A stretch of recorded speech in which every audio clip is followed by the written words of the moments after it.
Hi, this is King Bucho. Welcome to BDA Boxing, the boxing debate arena. So, people want to talk boxing, so let's talk boxing. BDA now we're talking about what to do with the second channel, BDA Live. So, we decided to start doing more shows on BDA Live. And when we do shows on BDA Live, we're going to invite more people. And when we do the other shows on the BDA main channel, we'll only have like 4 people. So, there's no. Yeah, So, Stu, you there? Can you hear me? yeah, I can hear you. You live then? Who are you talking to? Uh, yeah, we're live. Oh, I didn't know. Yeah, we're on the second channel though, so I'm gonna wait for a few people to show up. We have 1,000 subscribers on this channel, so let me just see. BDA. How come I didn't get a notification? This is weird. Oh yeah, I got one. Yeah, yeah. All right. Who's in the chat? There's 2 people. Well, I sent invites, so more people should be showing up. Listen, we're gonna have to do this, man. We have to do something with this channel. It has 1,000 subscribers. We can't just let it fucking rot. And people complain that they don't have enough time to voice their opinions, and there's too many people. Blah blah blah. So we're gonna be doing more shows here, so you guys can say whatever you want. I sent the link to a bunch of people, so they should be showing up soon. I know Cameron wanted to join, so hopefully he sees the link. What are you up to, Stu? No, he passed out. So, anyways, guys, we can talk about Deontay Wilder again. I mean, I know it's getting boring, but I was watching a few videos. I forgot the name of this channel. I was watching a video. He was making some very interesting points about how Deontay Wilder doesn't want to fight AJ, and just the way he talks, he's like, "Well, I don't think the fight's gonna happen this year." And then they ask him which fight do you think is gonna be easier to make, the Tyson Fury fight or the Anthony Joshua fight? And Wilder goes like, "Oh, it's gonna be the Tyson Fury fight." Why? Wait, hold on. Why is that the easiest fight to make? He's on ESPN now. I would understand if Tyson Fury's on Showtime. Yeah, then okay, I understand it's the easiest fight to make, but he's not with Showtime anymore. No, I mean, well, he's not a free agent anymore, whatever. So why is that the easiest fight to make? What's the holdup with the AJ fight? I mean, the AJ fight is the fight that's gonna give you $100 million or something like that, some crazy amount. So Butcho, yeah, Butcho, you're cutting out. Let me reset my thing a sec because you're cutting out. I'm not really hearing what you're saying, man. all right.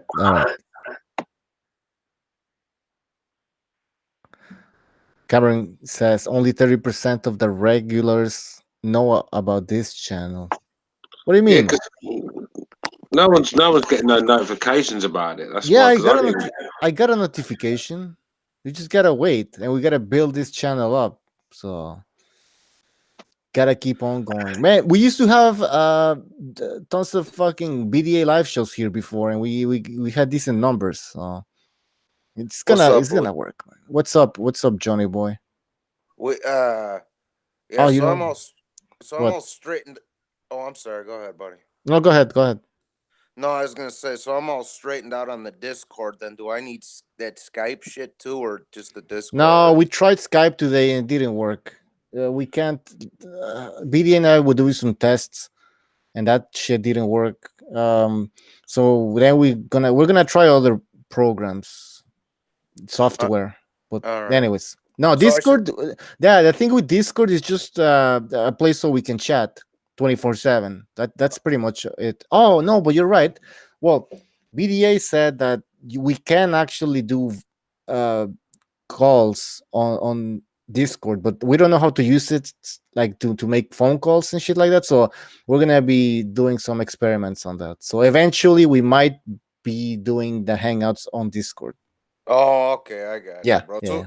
So for now, I'm straightened out with just the Discord then. Yeah, just to so we can chat. There's already like 30 people there. So Yeah, I got you. I got you. who we in the chat? We have Koran Bread, Red Glove Militant, Tommy Temper, AA Boxing Blunts. Who else? Well, Cameron, if you want to join, I sent you the link. If anybody wants to join, I'll send you a link. This is BDA Live, our second channel where anything goes. This is like the R-rated version of BDA. No, that's not possible because we are like already R-rated. So Yeah, I was just gonna say, I think we're already up to fucking deliverance over here on the rating. yeah.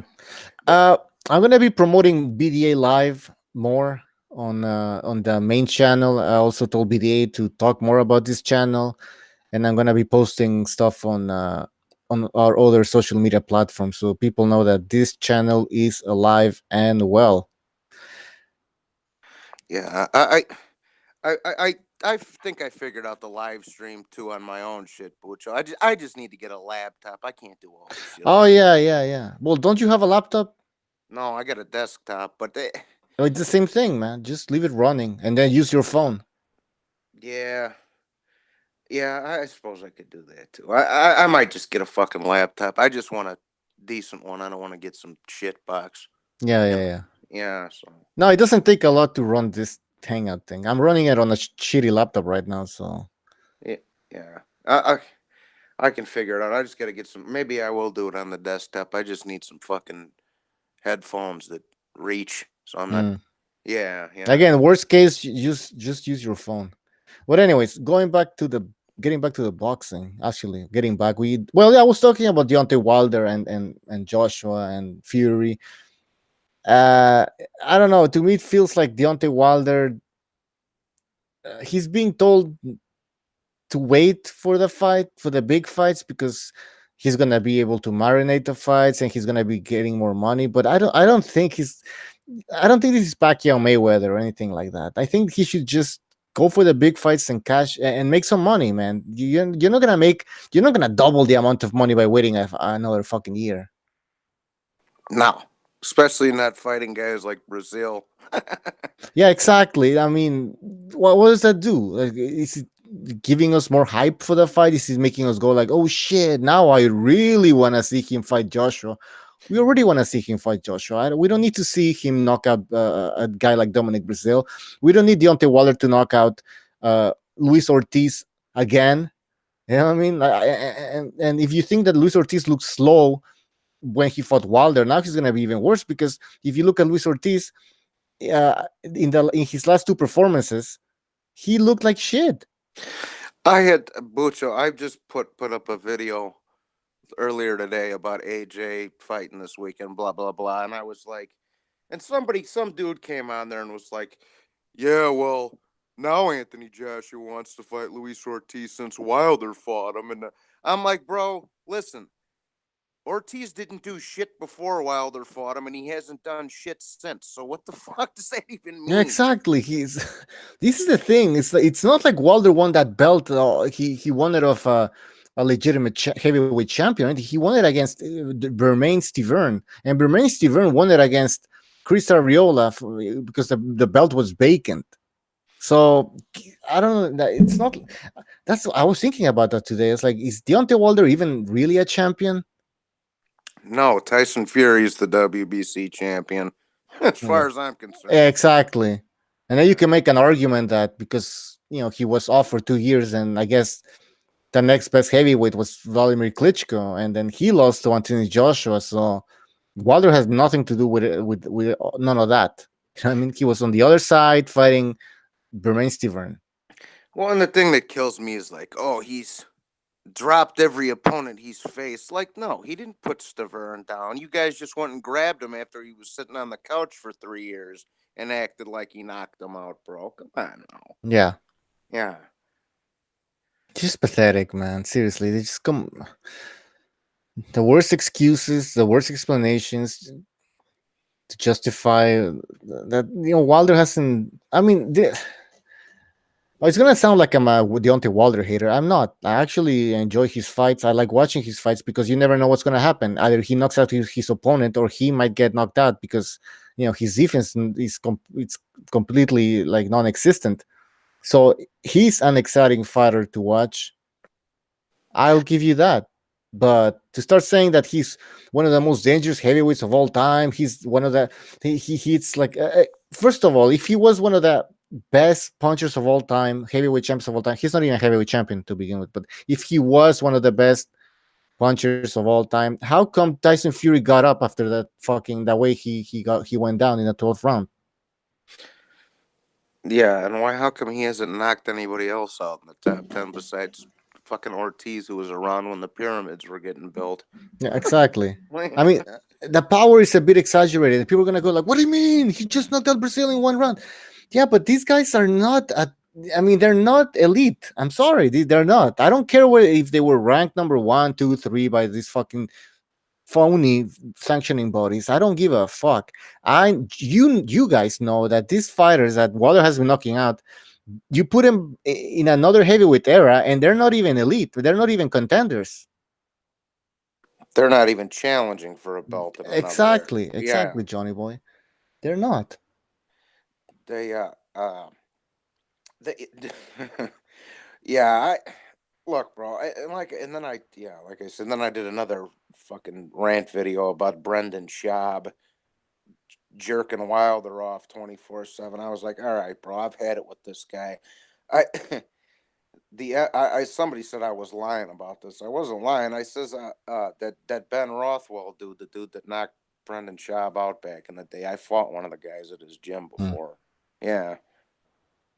And oh, the prick sucker punched me. Fucker. Yeah, the kid was like 19. It was in my high school parking lot too. The kid was like 19 and already graduated. I was like 15 too, bro. The fucker. Jesus. And we still went like even up, bro, because the kid couldn't box. He was trying to throw me on the ground and roll around and shit, but I wasn't going. Wow. What the hell happened? This message is held for review. So, because Karam Brett wrote good shit. He asked me if I wanted to show that comment. Is this shit censored? Shit, I'm gonna have to change something because we do not censor over here at BDA Boxing. Anyways, yeah, going back to I want to say something else about Deontay Wilder. Tommy Temper says, yes, Johnny, great video about those two stoners.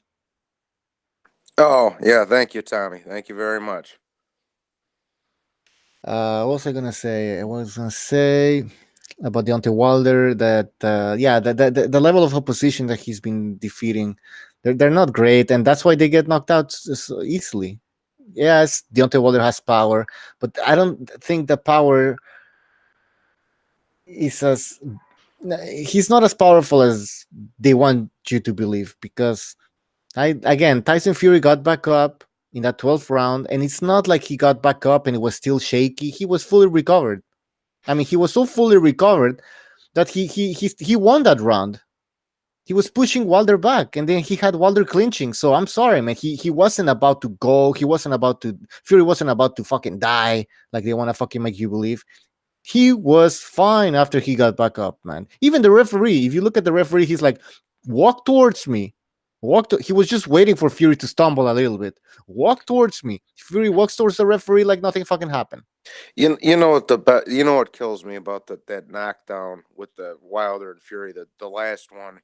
He what cracks me up is how they want to say Fury got a long count, which he didn't. Which he didn't. He beat the count. And then they want to shit on Jack Reese, and Jack Reese is one of the best refs out there as far as I'm concerned. Pucho, to be honest with you. Yeah. Yeah,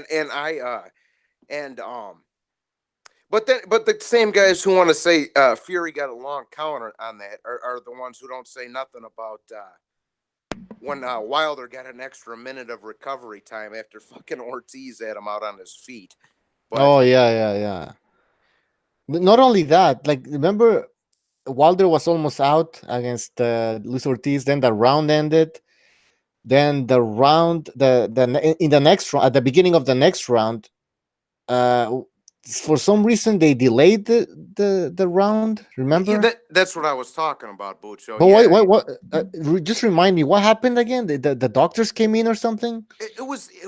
dude, it was so unnecessary. It was a bullshit call by the ref. He just jumped in there right as the round started and had the doctor look at him for no apparent reason. Like after Wilder was out on his feet, bro. Like, Yeah, it's clearly trying to give some Wilder some time to recover. Yeah, and these clowns complain about a non-existent, like extended 10 count. Give me a break. So, anyways, the power from Deontay Wilder. Don't get me wrong, he has power. I mean, you can't deny it. But when he fights elite level fighters, the power's not all there. When Steve Vern was in shape, in the first, well, in shape, when he was in better shape, when Steve Vern was in better shape than that second fight, he went 12 rounds. yeah, and he didn't even get put down in that fight, did he? No, he did go down early in round 3. I think something like that. But then after that, he didn't go down again. And Wilder's, with his poor technique, he just wasn't landing anything significant.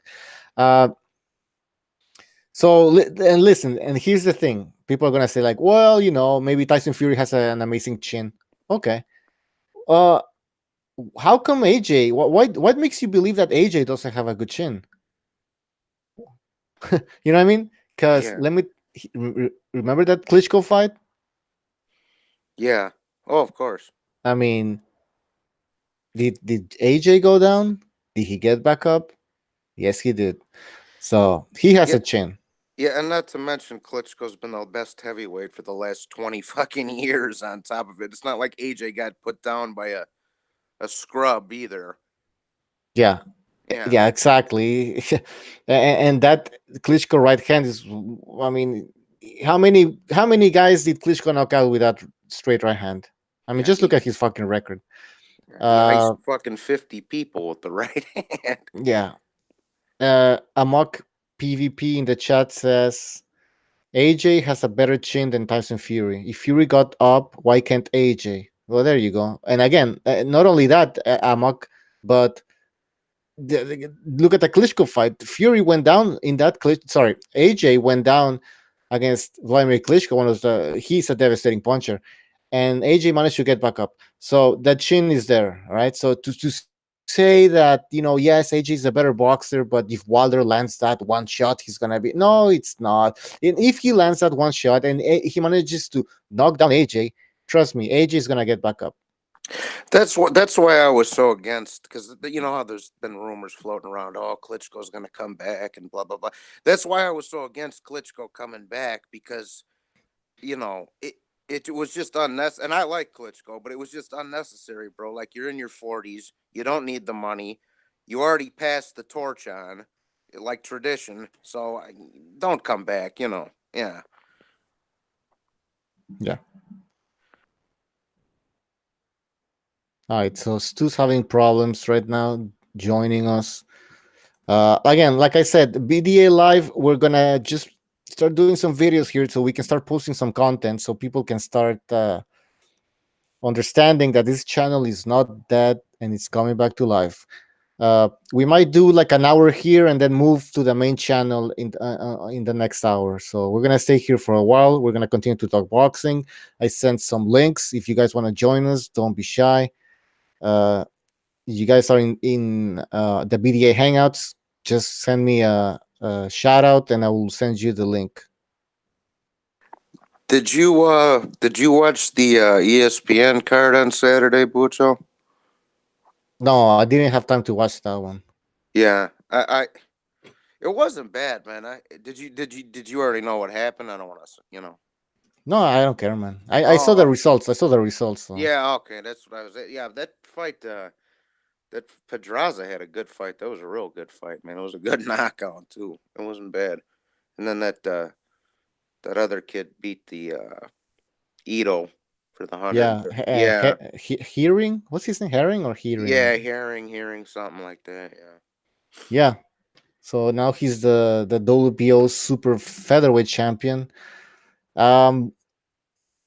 Is he that good? I didn't see the fight, so you tell me. What do you think about that guy? I mean, he seemed like a nice guy, you know, and whatever. But I just think he had Ito's number. I think if they throw him in there with Burchelt, he's gonna get fucking killed. But you know, to be honest with you, but yeah, I mean, he could hold his own. He wasn't a bomb by any means, but so he could hold his own. He was all right. Now he's in the same weight division as Tank Davis and Burchelt, and who else is there? What do you?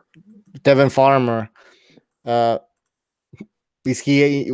Can he hang in with those fighters, or you don't think he can? Nah, I think all three of them beat him, bro. He's not a bum, like I say. He's not far from a tomato can, but he's not beating any of those guys. I don't think so. All right. Well, we'll see. That division is not. I mean, I think Davis beats Devin Farmer. In my opinion, I think he can beat Burchelt as well. The thing, see, I think he beats Tevin Farmer just because Tevin Farmer can't punch and he's just gonna walk right through his shit. And Burchelt's an interesting fight to me because Burchelt's a tough bastard. Like it's gonna turn interesting if Burchelt can take Tank Davis's punch, because you know then Burchelt's just gonna keep going forward. So if he can take Tank Davis's punch, you know Burchelt is gonna give him a handful, but that's a big if. you know, yeah. And if Davis is in shape, did you see that video that came out where he has like a fucking huge beer gut? Yeah, so I was looking some shit up the other day on the kid Tank Davis is fighting at the end of July. It's I think the kid's name was Nunez, but this guy just beat somebody who was 22-30, Bucho. Jesus. And then but that's his mandatory. But that's his mandatory, man. My God. I was like, yeah. Fucking. If you look on Showtime's schedule, it's bad, bro. They only got two fights coming up. It's Charlo versus that Adams kid, and Tank Davis versus this Jamoke. That's it, bro. Oh, That's man. it. That's pretty gross. It's fucking terrible. Yeah. Who is Tank Davis fighting anyways, man? I don't know. I think the kid's name is Ricardo Nunez. It's Nunez? Yeah. Fucking A, man. I don't even know. I don't even care. Oh, by the way, we have Tommy Temper. What's up, Tommy? What's up, BDA? Hey, Johnny. How you doing, Tommy? What's up? In the chat, I don't know why Koran Bread, most of your comments, they're asking me if I should approve them. I'm like, what the fuck? What are you writing, man? I don't see anything wrong. Oh, because you wrote the word shit? Wow, man. I have to fix this. Sorry, guys. I'll do it next time. I guess don't use the word shit and you'll be fine.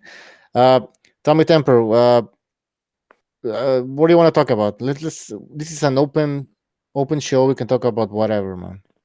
Sure. Does anybody actually know the split that Brazil and Wilder actually had on the purse, or whatever the arrangements were? No. No? Is it a guarded secret? I don't know. That's a good question. Maybe. Yeah, I have no idea, Tommy. Yeah. Because he only got 1.2 million Brazil. Is that correct? Brazil, yeah, probably. You know what? I think Wilder got like $4 million. That's what because that's what people were saying before the fight. Because they were saying, why did he turn down $100 million to fight both Joshua and Brazil on the zone? Why did he turn that deal down and then decided to fight on Showtime for only $4 million? So I think it was $4 million. Oh, I've heard that he got actually $10 million, but I don't believe that figure. Something to do with his promotional company picking up the rest. That's a Okay. That's a short night of work for 10 mil. Yeah. Yeah, but how could his promotional company make more of him than he did as a boxer? I Well, find that very hard to believe. it could be some sort of gamble where they believe that eventually they will fight Joshua and they're gonna get that money back somehow and they I think they believe that if they fight Joshua now, no, if they fight Joshua next year, they're gonna be making way more money than what they would do if they fight him this year. Yeah, but That's what was the deal? Was it 120 for 3 fights that he turned down? 100 or 120, I'm not sure. It was at least $100 million. Well, let's say it's 100. Yeah. He's had 1 fight. He's made 10 million. So unless he makes 90 million within his next 2 fights, Yeah. they failed him. That's the Yeah, way you're you right. look Yeah, at it. yeah. Exactly. That's what I was thinking. So it doesn't make sense. I think, Tommy, I think it was he goes over to the zone, fights Brazil, he gets 20 mil, and then he gets 40 mil for the second and third fight. But so that makes it even worse, bro. He could have got 5 times the payday. It's not. Yeah, there's something weird. By the way, Revolucion, you can join in anytime you want. Yes, sir. What's up, guys? What up? What up? What's up? What up? Chilling on this beautiful Memorial Day. Oh yeah, yeah. Yes, sir. Shout out to anybody anybody that's served in any armed services at any point in time in the U.S. or anywhere in the world. Shout outs to you. Shout outs to Gonzalo if you're listening. Thank you, brother, for your service. Yeah, real talk. Like what did he say in the Full Metal Jacket? You climb obstacles like old people fuck pile. In the chat, what's up? We also have one two kid is now in the chat. Magic Man, the Punisher, IBC Cat, Crown Bread was already there. Amok and Triple JJ. All right, guys. Guys in the chat, I'm reading your comments. So if you wanna talk about any subject, any topic, just let me know. So Tommy Temporary, anything else you want to say about this Wilder saga?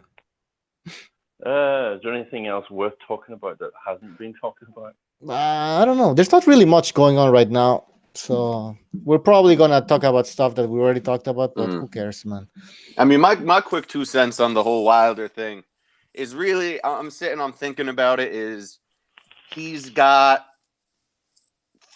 2, maybe 3 real fights left. He's got Joshua. He's got the rematch with Fury.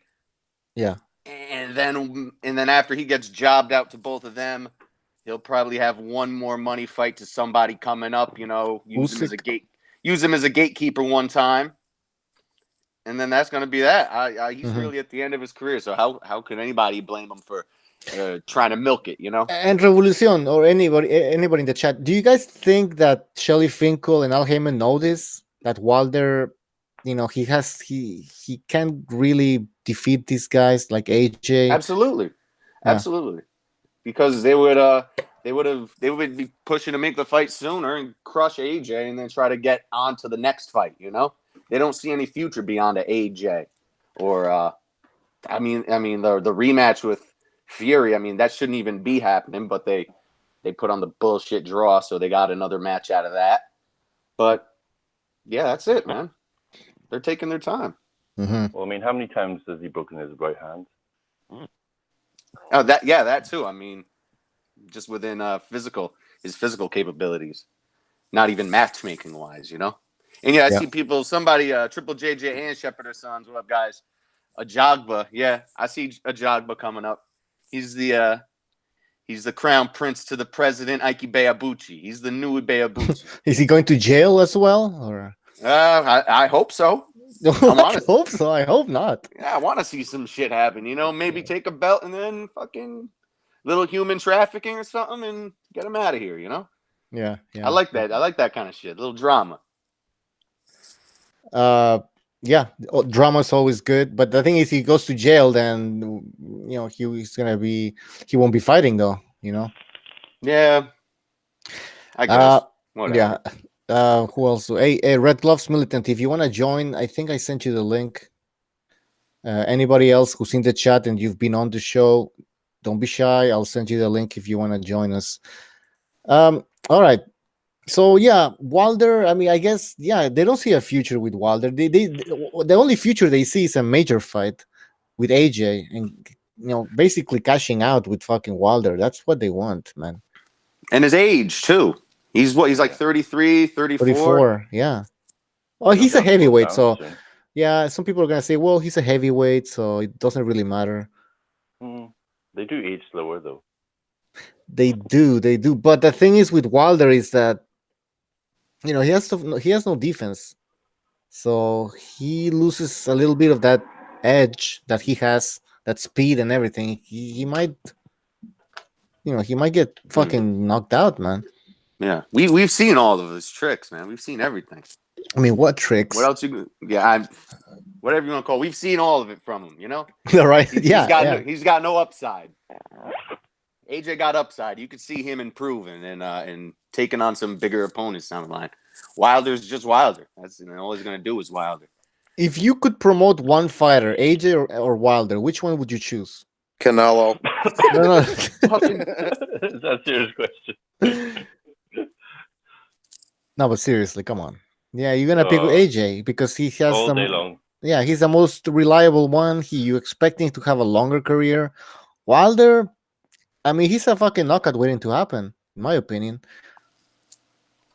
Here's a How's question. His clothing line doing? Go ahead. I'm sorry. Go ahead.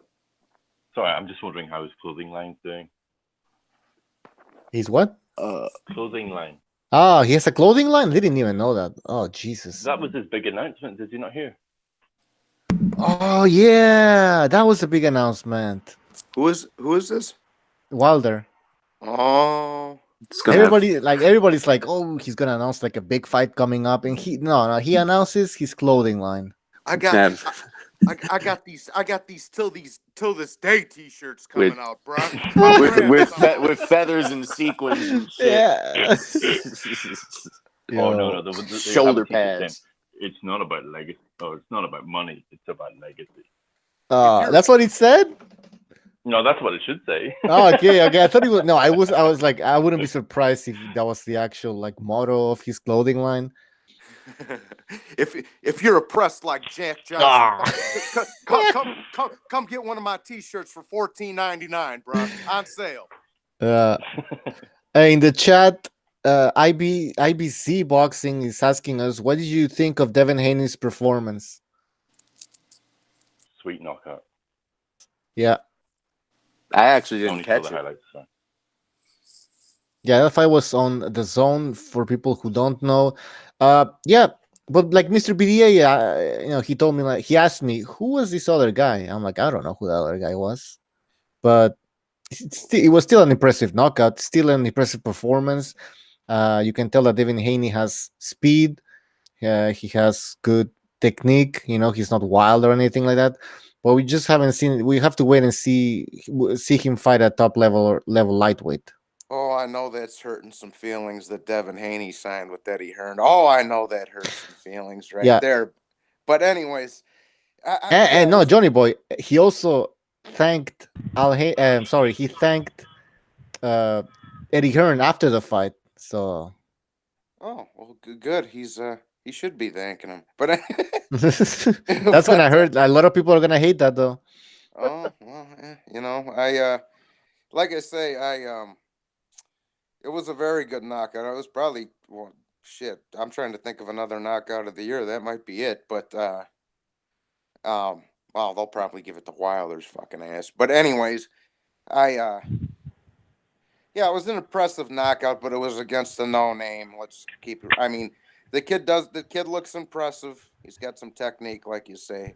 But let's stop talking about this Lomachenko shit, too. Same thing with Teofimo, bro. Lomachenko would play with Devin Haney, so slow down on that shit. You're right. But then again, Johnny Boy, I was thinking about that.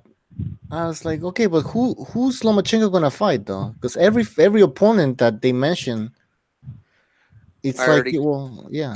I already got the scenario dug out, Bucho. Here's what it is. All right. So he's going to be fighting Luke Campbell in August, end of summer, right?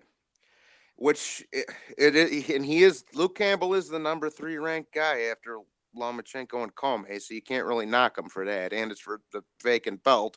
So then he's going to be fighting Campbell at the end of August. Richard Comey is going to be fighting Ray Beltran at the end of June.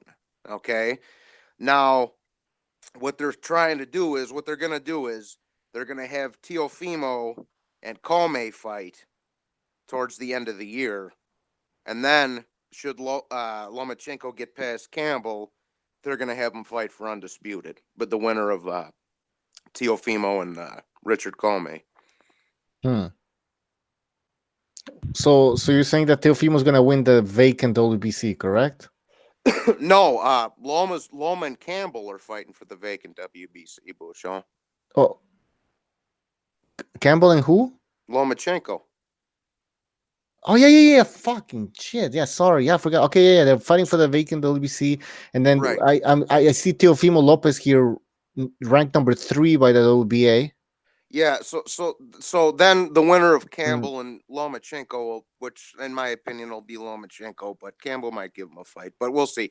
But the winner of that will have 3 of the 4 titles. Comey's fighting at the end of June, and then they're going to probably have Comey and Teofimo fight. So the winner of Teofimo, in a nutshell, the winner of Teofimo Comey is going to fight the winner of Loma. Yeah, for Campbell, all the belts. Yeah, for all the belts. Yeah. Ah, that's an interesting scenario. Actually, it makes sense. Now, some people are saying like, "Oh, you shouldn't be rushing Teofimo Lopez," but why not?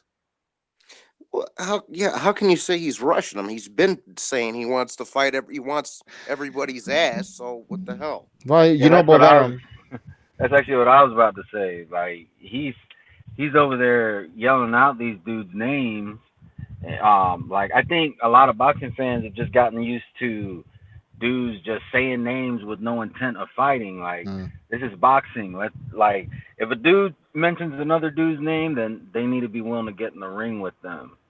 So I definitely agree with I think it was Johnny who was talking about that. But real quick, I just want to mention this because I didn't jump on in enough time to mention it. We are talking about Wilder, how he should have said it's not about legacy, it's about money. He did actually say at this point it's not even about the belt. Actually, his exact words were, at this point it's not even about the belts, baby. So, he basically said that it's not about legacy. Yeah. But you can get your Till This Day shirt, No, but the thing is with Wilder, if he says that it's about legacy, then how do you get that legacy? What's the path? Yeah, he's just full of shit, But I didn't mean to switch the subject on you guys. I just wanted to bring that up since I didn't jump on while y'all were still talking about it. Yo, Bucho, and the reason I brought that whole scenario up with the lightweights is just because Devin Haney's gonna kind of have to just get in line and have some stay busy fights and wait for his shot, bro. I mean, it's so backed up, like I say, because that looks like what they're gonna do. They're trying to get somebody undisputed, so he might just have to wait the storm out for his shot. To be honest. Yeah, but my concern is Bob Arum. He likes to build up his young fighters. He develops them. And I don't think he's gonna throw him in. Okay, call me whatever, but after that, putting him against Lomachenko, that's an obvious loss, man.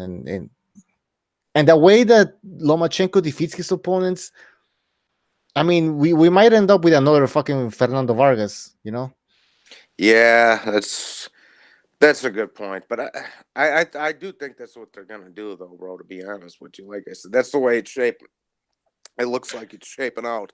Yeah. Also, maybe because of the lack of options for Lomachenko, because it doesn't seem like he's gonna be moving up to 140. So, what are the options at 135? Yeah, just grab all the belts. That's what I say. Fight as many name guys as you can, and like I say, you can't knock Loma for fighting Luke Campbell either. I mean, the dude's a gold medalist. He's 3rd in the world after him and Comey. Like that's a decent fight, man. Like I can't. And it's not his fault. Mikey fucking ducked him, and Tank's hiding behind Daddy. So, you know. I actually heard that he might be moving back down. I don't know if that's true or What? not. That's what I heard that. I don't know how credible that is.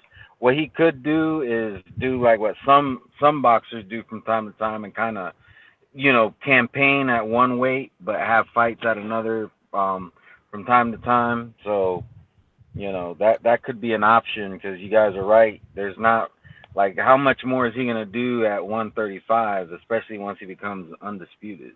Yeah, I heard the same thing, Red Glove. He says, he was just basically like, he's like, well, let me try and collect all these belts at 35, and then we'll see what we're looking like, what the options are at 30. If Tank wants to fight, or if, Berchelt or whatever. He doesn't, he's just not sure what direction he's going to go in after, if he gets undisputed. But, that's what I caught from that, anyways. Yeah, I mean, I don't think moving up is really an option for him because he's already fighting guys bigger than him. Like, how much bigger guys is he gonna fight? Moving up to 140, like I don't think that would be. I think he's reached his ceiling, and he's like, what is he, 32 at this point? So I mean, it's not like he's in his early 20s. He's gonna get bigger. So I mean, he's doing what he can. Well, that's what I say, Red Glove, because like these dudes be like, well, Pacquiao moved up. Why can't? No, yeah. Why can't Lomachenko? De La Hoya moved up. I was like, well, bro, that's because they turned pro when they were 16.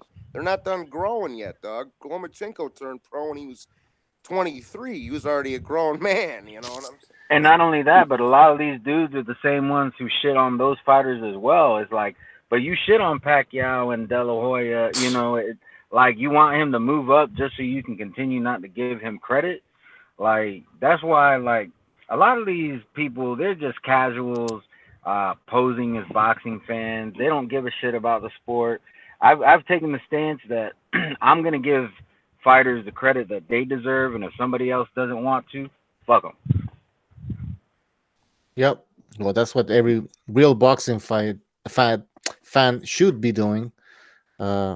Give credit to the boxers that deserve credit, no matter where they come from or what the color of their skin is.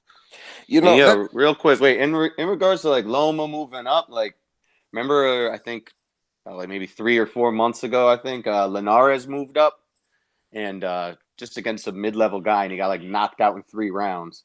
And you saw how small Lomachenko looked next to Linares. And Linares just got wiped, so yeah, it's ridiculous to expect Loma to go up more. I was gonna mention that he looked much smaller than Linares. Go ahead, Johnny boy. No, I was gonna say that was against Pablo Cesar Cano that when Linares moved up, and yeah, man, people are just stupid, bro. They're flat out, dog. People are, hey, if Linares looked small against Cesar Cano, and Lomachenko looks small against Linares, then imagine you compare Lomachenko with Cesar Cano. Yeah, so you know what? What? Regis Prograis. Imagine Prograis going next to Lomachenko. Yeah, no. I was just just insurmountable. I was just gonna say, well, that's fine. How about Lomachenko moves up and fights Josh Taylor, as long as Tank Davis moves up and fights Prograis? I'm good with that. Yeah, I feel that would be a good fight. No, but seriously, I don't think he can move up, man. I don't think he should move up. I don't think it's fair. I think who said it that like these are guys. I think Johnny Boy, you said that he's in his 30s already, so he's not gonna get any bigger. This is his maximum weight, and. By the way, I was gonna say that Lomachenko, because somebody made this stupid comment about he was comparing Lomachenko with Pacquiao and Marquez, and he was saying, well, Marquez, Pacquiao, and Lomachenko, all of them, their height is 5'6", somewhere around 5'6". If Pacquiao and Marquez managed to go all the way up to welterweight, then why can't Lomachenko? I'm like, Jesus Christ, Lomachenko. First of all, his shoulders are not that wide like Pacquiao and Marquez. His body frame is smaller. His head is small. Not just because they're the same height. Oh, that means that they can move up to the same weight divisions. Of course not. Then they should have the same standard for like Robert Easter Jr. Like fighters like that who are like what much taller. They're like 6 foot something, and they're fighting at 130 and 135. It's it's it's also about body type, like you said, with the Yeah. wideness of the shoulders and things like that. Like it's not just height. I mean, look at Mike Tyson. He was fighting that heavyweight, and he's no taller than some welterweight. Yeah. Or David Lemieux, look at, you know what I'm saying? He's just a 5'8", 5'9" guy. He's just stocky, bro. It's a body frame. Vader D in the chat says, "Did the main channel get banned?" No, we didn't. We didn't get banned. Like I said, we want to start creating more content on BDA Live, so we're gonna start posting more stuff here, live events and analysis videos and stuff like that, so that the channel keeps on growing. But no, we are also on BDA main. It's that channel's still alive. Bucho, can you put the chat up on the screen or no? I'm gonna try here. Yeah, I know you're on the backup page. I was just Yeah. Anyways, any other topics while I try to fix this thing? What would you guys think of Lomachenko Pedraza rematch down the line? Maybe like in a year. Yeah, I think I would like to see that. Because Pedraza looked really good Saturday. I mean, really, I think the sport just needs to get back to the competition fighting each other, like all together. I mean, if you notice, we rarely get rematches anymore. Like, and the boxers who do rematches get criticized for it for some strange reason. Like, doesn't make sense to me. Boxing fans who don't want to see boxing matches, like, it's gotten pretty ridiculous, and that's the reason why these guys don't fight each other, is because they get a pass. you know what, Revolution, bro. Yeah, like I say, I wouldn't mind seeing a Pedraza rematch either. But like I say, let these guys figure out Undisputed first, bro, and then No, absolutely. Yeah. I agree with you there. Or maybe even have I don't know, Teofimo Pedraza after Comey and Teofimo. Maybe get him in the mix a little bit, and maybe the rematch could be to unify. Right. So you could throw him in there. Yeah, But like I say, Haney, a Pedraza rematch, Bert Schultz, all that shit needs to hold off until they get somebody undisputed, because that's the route they're going right now. Mm-hmm. Now, Top Rank just needs to do the same shit with the light heavyweights, and they're going to be on fire, bro. Oh yeah. True. If they do the same shit, that if they're playing it out, if they start playing the light heavyweights out like they're doing the lightweights right now, Top Rank's gonna be having some bangers, bro. Real talk. And also, like, kind of to get a little bit deeper on it, it's if you think a couple weeks back to when Julian Williams got that upset over Hurd, and after the fight he was saying, "Oh, don't just shit on fighters because they take a loss. Don't just underestimate guys because they've gotten knocked out once." Like, I think overall, if that's an attitude that boxing fans kind of embrace more, you're going to see just more fights get made, like more interesting fights get made. You know what I mean?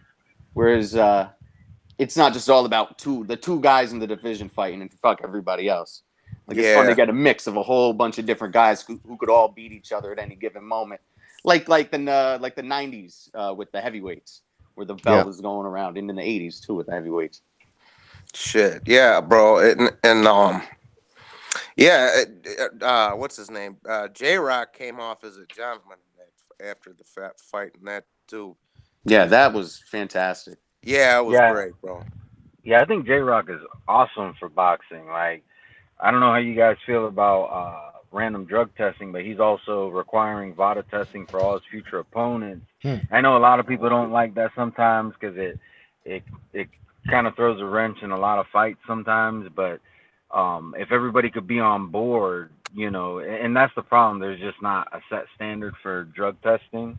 So I understand why some people are against it. But I still think that that's an admirable stance, even if you don't agree with random drug testing. And he said after he upset her too, he's like, "Hey, Charlo wants the rematch, the unify and all that, bro, he's doing VADA testing the whole way through. He posted something about that after the fact. Yeah, those are the fighters that I respect, you know, and I've never been a J-Rock fan, but he definitely has my respect. He gained my respect by beating Hurd, because I thought Hurd was gonna blow him out the water, and then, you know, just the way that he took the win, he wasn't super boastful. He was very humble, and I really like J-Rock. I think he's a good example for a lot of the up and coming prospects. Exactly. He's a class act, bro. He's a class act. Yo, Bucho, you're Canadian. How come we haven't had any Trailer Park Boys references when we're talking about J-Rock yet? It's true, huh?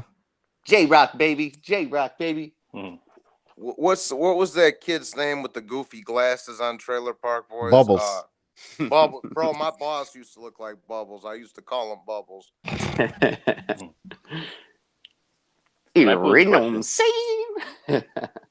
Yeah. Look, he was jerking off, and then like this arm jerking. Yeah. That was so funny. His name was Ron. He got caught pulling his goalie. Tommy Temper Temper. just asked a good question in the chat. Yeah, go ahead. What does everybody think about Wilder saying to White that he has to fight a killer to get a shot? Which killers have Wilder's opponents fought to get a shot at him? It's funny that you say that, because I looked at Wilder's opponent before he fought Thurman, and I don't remember his name off the top of my head, but I looked it up after I heard that. I'm like, Wilder, you're such a hypocrite. Like first off, look at who did Brazil defeat to get his shot at Wilder, and who did Wilder defeat to get a shot at the WBC title? Like, he's just talking out his ass. He's ducking, and he does it because he knows that his fangirls are gonna wave their pom poms and say, "Yeah, White has fought nothing but bums." When in reality, White has fought way better competition than Deontay Wilder. Better competition. Yes, he has. Guys, actually. Yeah. Yeah. I mean, shit. White he knocked out Chisora recently. He beat Joseph Parker on points. He's fighting Oscar Rivas next. I mean, and Lucas Brown. Oh yeah, that's right. He fought AJ. I mean, he lost, but at least he fought him. I mean, he's beaten 2 ex-world champions. Yeah, exactly. And they put him in young with AJ. Yeah. It may have been a little too soon with his career to do that. So down the line, definitely a rematch. Maybe a trilogy with them being 2 UK guys. I could see a trilogy, over the course of fucking maybe 5-6 years. You know what I mean? A couple more fights out of him. Well, White has got technically a lot better. I used to criticize his right hand because he used to club with it, but he throws it a lot better now. The straight right hand or the overright.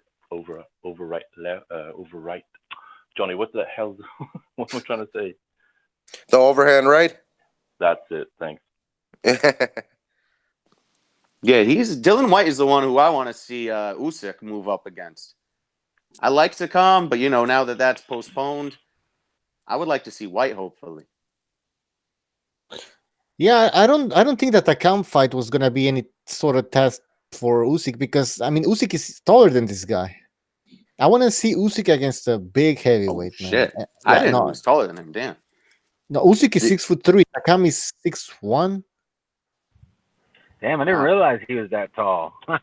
Yeah, that's what I keep telling people. People, no, he's gonna get knocked out. It's like he's 6'3", man. Evander Holyfield was 6'2", I believe. So, I mean, he was a former cruiserweight too.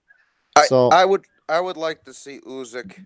If I had my pick of the litter, I'd like to see Usyk fight either White, Povetkin, or Ortiz on his first heavyweight fight. That's what I would like to see. One of the three. Usyk, Povetkin, and who? No, I'd like to see. I'd like to. If I had my pick of the choice, I'd like to see Usyk either fight for his first fight at heavyweight. I'd like to see him either fight White, Povetkin, or Ortiz. Yeah. Yeah. They're tough opponents. And not to change it up too much, but how would you guys think about Povetkin versus Wilder at this point? I mean, it was supposed to happen before. I would like to see it. I'm down to see any of the top guys fight any of the other top guys because this sitting around watching them, fight leftovers and all this shit has gotten pretty ridiculous. Yo. Yeah. But I think the Povetkin fight would actually be competitive against Wilder. I think he might I do beat him. too. Yeah. I do too. That would be shocking. Even I though think a lot of people would be shocked. Even though technically that would be leftovers as well, Povetkin, he has a better resume than any heavyweight. Wilder. Yeah, I mean he's an exception, and it's not like he didn't hurt anything to see, I just hope that these fights just fucking happen. Yeah. Like all the politics, the networks, and all that bullshit. Like that's another thing that has been annoying me is like when we talk about potential fights, people were just like, oh, but that person fights for Top Rank and this person's a PBC fighter. I'm like, so fucking what? Like you act like this ain't WWE and WCW. This is fucking boxing. Like these guys can fight each other regardless of what network they're on. They just have to the network. They got to get that hashed out between the networks, but it could still happen. What kills what kills me, bro, is they still haven't announced the Spence Porter fight either, bro. They still haven't announced this shit. Apparently, well, what I heard is that they're gonna. By the way, Pete, you can join in anytime you want. I was gonna say about the Sean Porter Spence fight that apparently Spence got mad because his fight is not on pay-per-view and Mikey Garcia against Danny Garcia is on pay-per-view. So apparently they pushed the date because they're trying to find a spot to make a pay-per-view with Spence. Here's the thing, Bucho. Spence first of all, Spence should be paying Mikey Garcia and his whole fucking family to go on vacation for him even being on pay-per-view to Yeah. He should be giving Mikey, Pita, the Big G, and Robert all first-class tickets to the Bahamas with Los Lobos playing the whole way down there. The Big G. Yeah, and they should throw Eli Seck back out of the airplane. But anyways, talk to him. Yeah, but like I say, the only reason he was on pay-per-view to begin with is because all the essays bought the Mikey fight, bro. All my buddies in Illinois that are Mexican bought the Mikey fight. It's a fact. It's a fact. Go ahead. And where are all these fans who gave Keith Thurman like don't get me wrong, Keith Thurman, he's on my shit list right now. But where are all these fans who were giving Keith Thurman all this shit when his fight with Porter got postponed because he was in an injury? Like they started reaching and making, saying that he faked the injury and all this shit, which I mean, I'm not gonna lie, that could be the case, but nobody knows that for sure. But they acted like that was fact. This guy is outright saying he's not gonna fight Sean Porter in August over some diva shit, but he gets a pass. Like that's a good point. Right.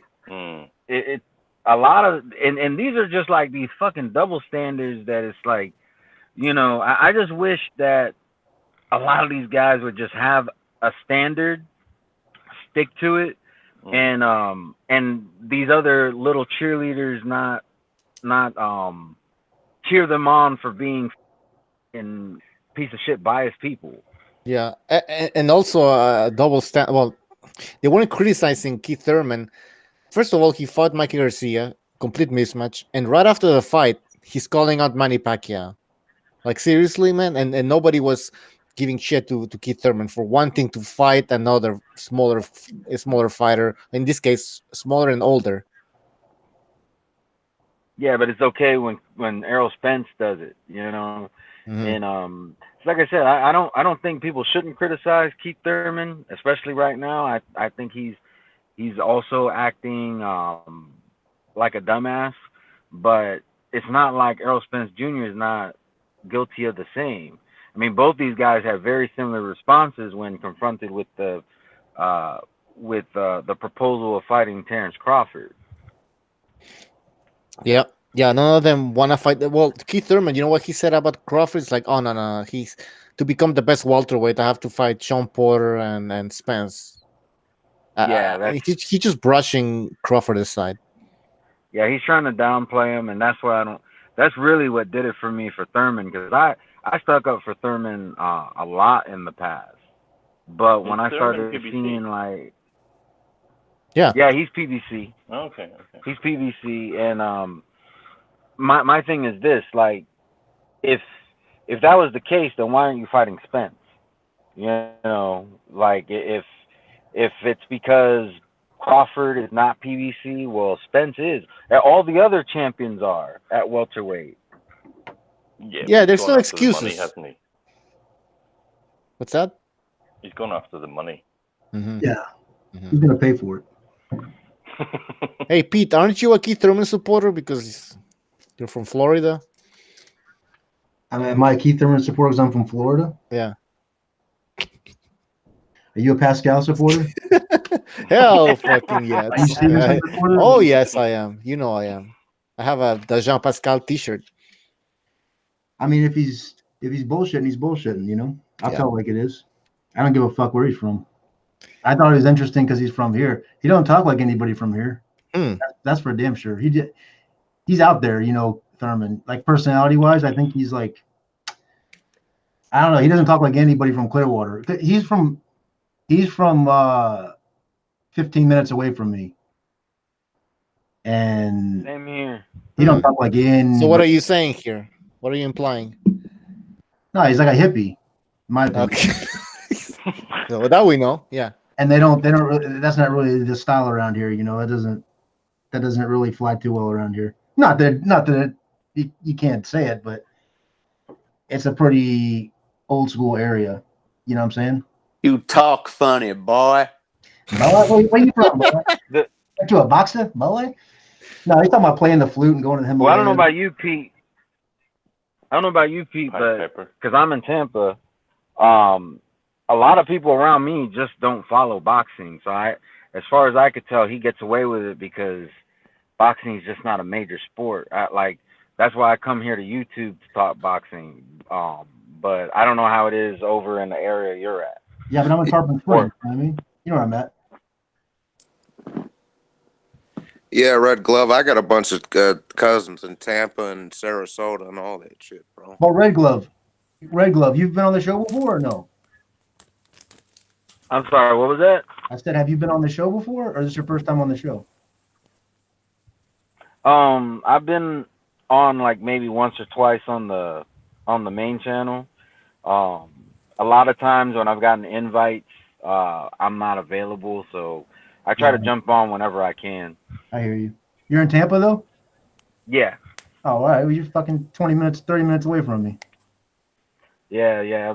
Clearwater is just for me. I just got to jump on a bridge and 15 minutes later. Yeah. I live in Tarpon Springs. You know what I mean? That's what's up. Good to have you on here. Yeah, but as far as Thurman goes, you know what? Something happened. I don't know, man. Thurman took a dip there for a while. You guys notice that? Like in terms of his enthusiasm and his attitude? He had like a shitty attitude there for a while, if you notice. I mean, he kind of took a 22-month dip, you know? Yeah, no, he disappeared, no doubt about it. You know what I mean? But a lot of these guys. But I know what you mean in his attitude. These PBC guys go absent for a whole year in between fights, and I think that's what makes them look so shitty coming out. You know what I mean? Because they gain a bunch of weight. Yeah. You heard Spence allude to it after the Garcia fight that, you know, he's going to stay on weight from now on. No more. You could tell how fucking irritable he was cutting weight, you know.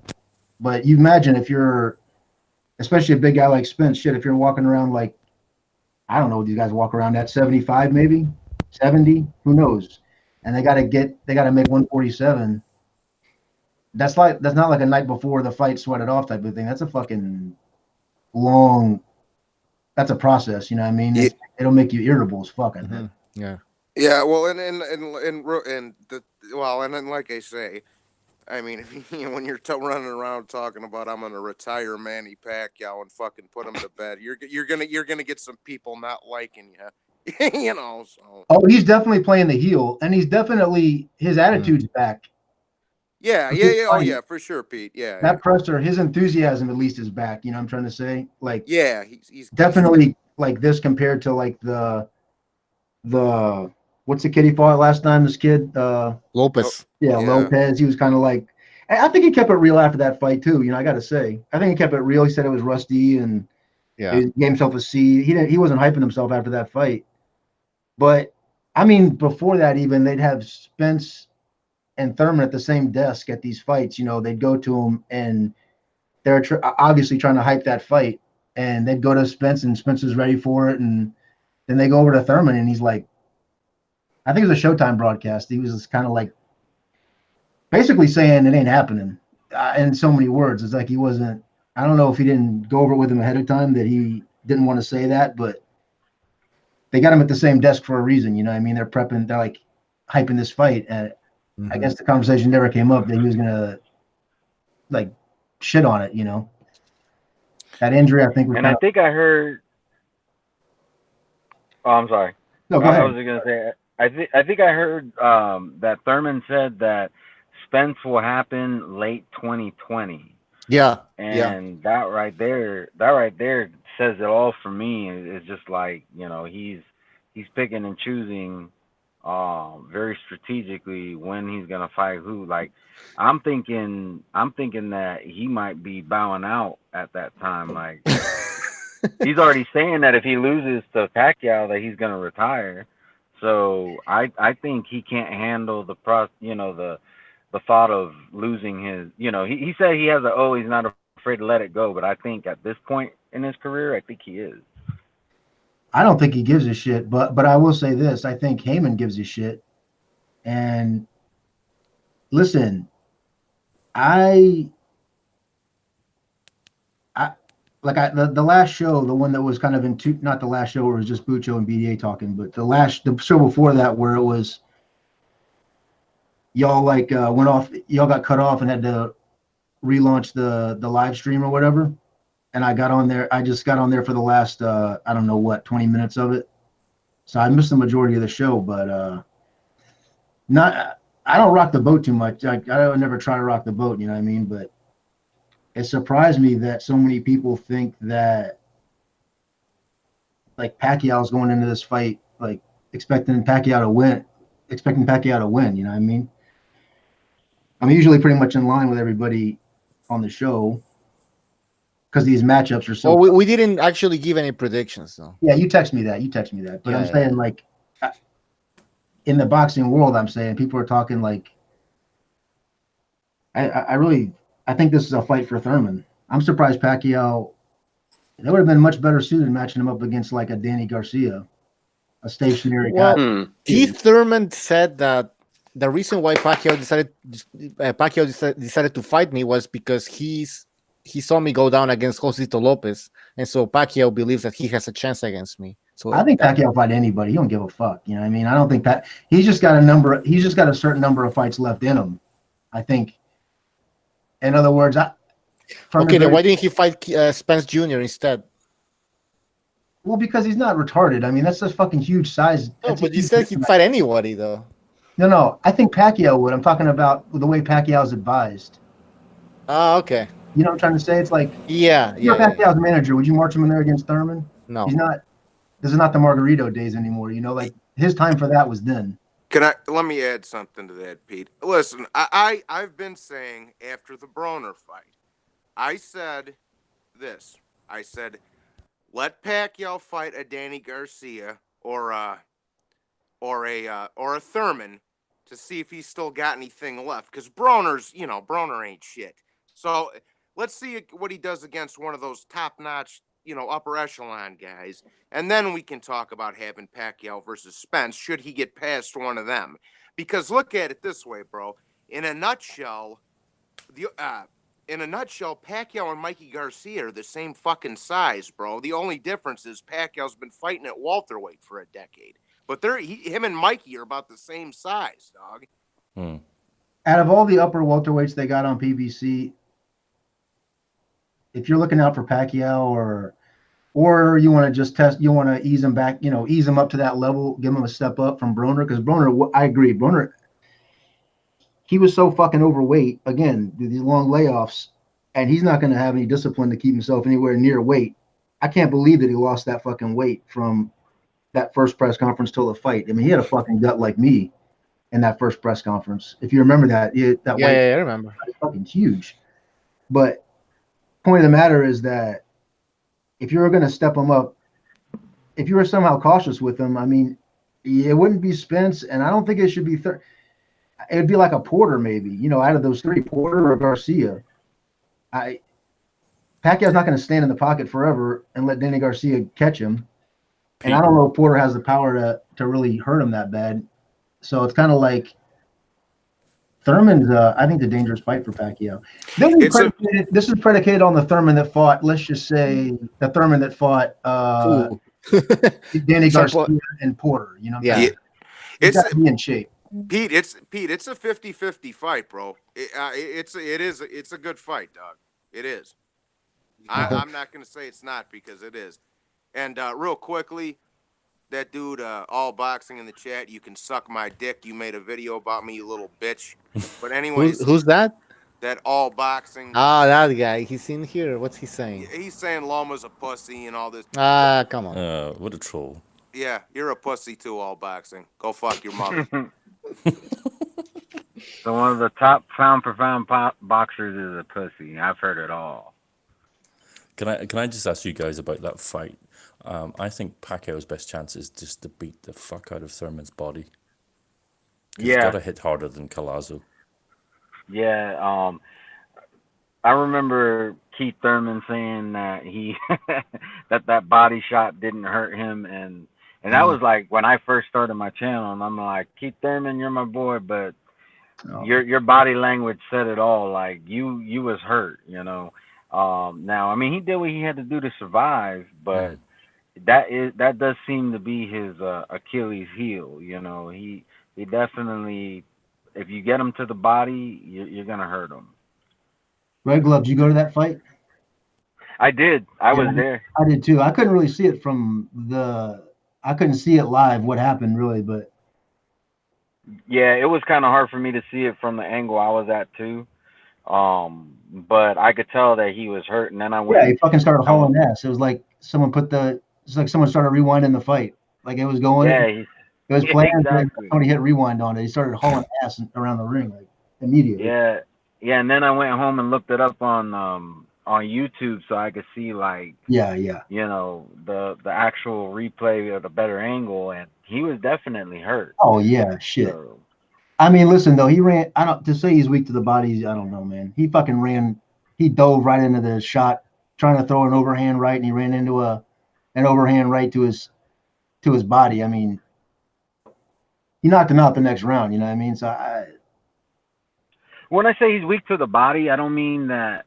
I'm not saying he's like the Amir Khan of body shots. I don't mean it in that sense, but if I think if you could get one good hit to his body in every round, you could win a unanimous decision, because you can end up running the whole time trying to survive. I think, because I mean the bottom line is I haven't seen him go down due to a body shot, but he does kind of go into panic mode when he gets a flush hit to the body. This is what I think, bro, regarding the Pacquiao Thurman. And people can say I'm making excuses, but we do have to take into account that Pacquiao's 40. That's like, yeah, exactly. I'm not making an excuse. That's just reality, bro. But like Pete said, it's not the Margarito days. This is what I think with that fight. And it is a 50-50 fight, but I think Pacquiao, he's going to be able to slip that straight left through the guard, because Thurman keeps his hands wide apart, bro. And the punch that Pacquiao's got to watch out for is that overhand right, because Thurman doesn't throw a lot of straight shots, bro. It's always looping punches and hooks and shit like that. It's never like a, like a Larry Holmes right down the pipe type of deal. You know what I'm saying? Like, it's always like some wide looping shots or overhands or something like that. So Pacquiao's got to watch for that big overhand right that Thurman's got. And Thurman's got to watch out for the straight punches coming down the pipe from Pacquiao, in my opinion, and the body shots. I'm a Pacquiao guy, you know what I'm saying? Like Pacquiao, if it wasn't for him, I don't know what boxing's been over the last, since his, let's just say 10 years, maybe more, 15. I like, he's indispensable to boxing, but so I feel bad saying it. I feel bad. I don't want to see him go out. I don't want to see him used as a name on a resume and get fucking ripped. You know what I'm saying? Like the Marquez knockout, honestly, was a fluke thing. You know what I mean? It was perfect and it was devastating and everything. Yes, but I don't mind that knockout. In other words, that shit happens. I don't think he gives a shit either, but I don't want to see him get to the very end and then being used for a name to promote a younger guy. If it's past the torch, then it should be at a certain time period. But having like these stories about like Ali getting Spinks sparking him out or Holmes, whoever it was, he took fucking beatings. And I don't think this fight's 50-50. I mean, if these guys take such long layoffs, you don't know about these PBC guys, but if the rust is really off with Thurman and he's back, the size difference and the athleticism of Thurman when he's on is like, I think it's too much for Pac, man. Yeah, that knockdown that Thurman suffered against Lopez, to me, he was just careless. He was too confident. He knocked down Lopez early on. Then he had his hands down and he got caught. A lot of people put a lot of emphasis on that knockdown. I don't really. Lopez. Yeah. Lopez dropped Keith Thurman. And a lot of people put a lot of emphasis on that knockdown and go like, well, Keith Thurman, his chin is maybe not all there anymore. Maybe, but I don't know. Again, this guy was coming off a huge fucking layoff, and again, he got careless and got dropped. I think he's gonna be. If you guys think that Thurman is not gonna be in shape for the biggest fight of his career, then you are crazy. Yeah, he looked like shit in that Lopez fight. And then speaking of Lopez, Joe Lopez 40 ounce. I didn't mean to say that was a fluke, as in that Marquez knockout was legit as a motherfucker. It was accurate. Marquez is a fucking devastating counterpuncher, one of the best in the game, and he did what he does. He fucking countered. Pacquiao came fucking hauling ass in, ready for the kill, and he threw it, and it fucking was perfect. So I'm not saying it was a fluke like that, but I'm saying that I don't mind it in terms of that was a competitive fight. If anything, Pac was winning that fight, although Marquez was a big boy that night. But yeah, the fact is that I think from the very beginning, Pacquiao signed with PBC was about setting up Pacquiao Mayweather 2. Yeah. And you saw after the Broner fight, Floyd's fucking ass was on the camera, filling up the screen. Mm-hmm. And then I think even Jim Gray afterwards was pressing him even from the ring with a mic about Pacquiao. Yeah, and Mayweather was not pissed, but he wasn't having it. He was like he was playing poker, like he fucking. Didn't they ask Floyd, do you accept the challenge? And Floyd was not even looking at the camera. He was, faking that, he wasn't on camera or anything. He really wasn't having it. He wasn't engaging that whole thing at all. Which I don't blame him. I mean, I don't got no love for Floyd, but like they're pushing that shit so hard. Gray couldn't even talk about Pacquiao's fight with Broner or anything else. He just pressed it to Mayweather. Well, Showtime. Yeah, go ahead. Every I time. was gonna say that. Oh, sorry. Go ahead. So go ahead, Red Golov. My bad. No, I was gonna say is, when it comes to these announcers and these interviewers like that work directly for Showtime or whoever, it's not just Showtime, they're all guilty of it. If Floyd Mayweather is there, they jump on him so hard. It's so annoying because it's like, all right, he is like, I'll give an example. Garcia was fighting, I think it was Guerrero, when he fought Guerrero, and Floyd Mayweather was there. the commentators stopped commentating on the fight and started talking about Floyd's previous fight. And that's how all the media is. Like I said, when we're talking about direct media with these networks, they will, they have a fight going on right there in front of their faces, but they rather talk about when Floyd fought Mosley and when Floyd fought Pacquiao and he fought this guy, and that's just the reality of it. If Floyd's there, they're going to put all the shine on him. They're going to inflate his ego even more. And at the end of the day, he is a retired fighter, and they need to stop that bullshit. Look, here. I think, look, man, like I say, you can tell me, you can make up your own opinion about whatever happened in that first fight. I got mine. You can have yours. My opinion is this. The man ducked him for 7 years. He had one fucking arm, and Floyd got caught juicing after the weigh-in. Okay? So, and the fight was in his backyard. But anyways, so you can make up your own opinion about what's happened that first fight, but don't ever come on here and tell me that Pacquiao didn't chase his ass around for that rematch. He wanted an immediate rematch. He still wants his fucking ass. So, yeah, look, man, and like I say, if Thurman beats Pacquiao, as much as I love Pacquiao, it's time for him to retire. Fuck yeah. Yeah, I mean, it's time to go, bro. Like, I as much as I like Pacquiao, he's given us a lot of great fights, a lot of great memories over the years. He's one of my favorite of all time. But if he can't beat Thurman, it's time to go, bro. He's going to beat him. Thurman's going to beat him. And I tell you what, he should calm down a little bit. Like, that's not Thurman's style either with the disrespectful shit. I don't know.